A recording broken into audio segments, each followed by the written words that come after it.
The global smart meter market size is projected to reach above $54 billion by 2030. Increasing investment in the digitalisation of electrical systems and expanding the grid infrastructure are expected to create growth opportunities for the smart electricity meter market.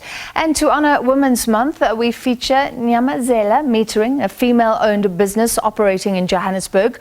With the current power crisis, its founder, Matsotso Vuso, is confident that smart meters are the way to go.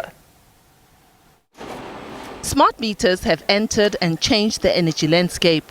They remove the uncertainty around energy consumption and billing.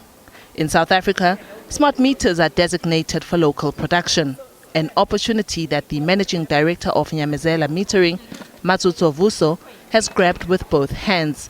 Her factory manufactures and supplies smart meters to power utility Eskom, municipalities and private customers. I'm an accountant by profession, so I've been in the space where I was exposed to looking at value addition in products.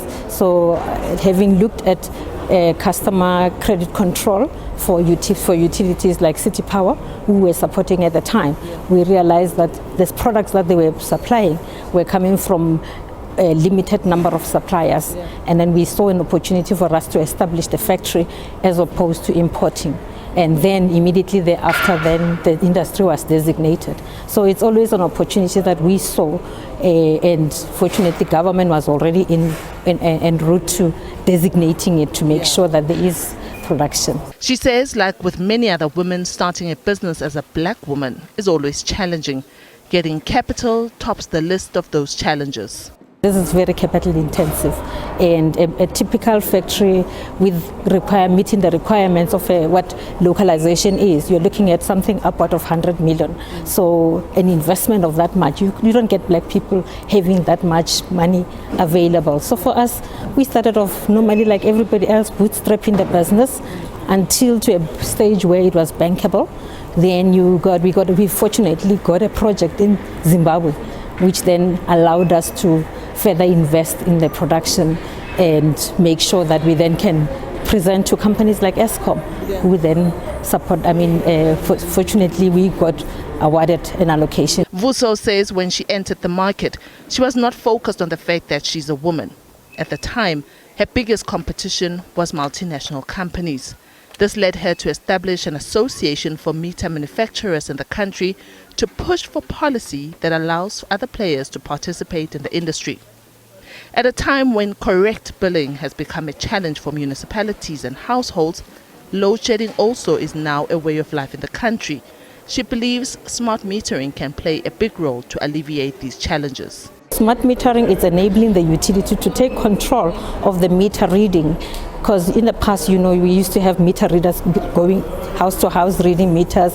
The data gets to the utility late, and the challenge has always been tampering, where we've got customers that are playing with the meters and making sure that the meter is running fast or slow, and that the utility can't control.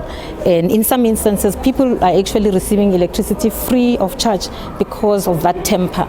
So with smart metering, what it's going to do is going to enable the utility and also the customer to take control of the consumption, because they can then see how much they are consuming and they can manage on their side. We currently have a challenge of load shedding, and with smart meters, we're able to limit the loads and avoid total blackout as it is by making sure that the loads are shifted to areas where it's needed in a time that is needed. Nyamezela currently employs nearly 40 people and is poised for growth with bigger premises and the prospect of employing even more people. The future is in making sure that we automate some of our processes, and I know that when we say automation, people feel already that it's actually taking jobs.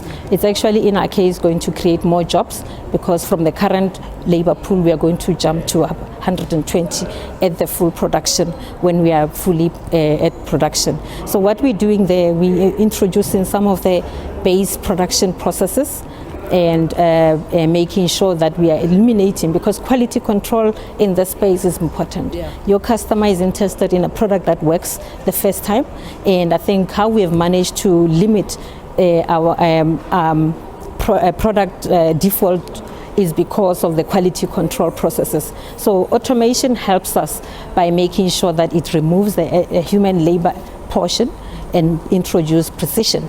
Diabo Seto, SABC News, Johannesburg.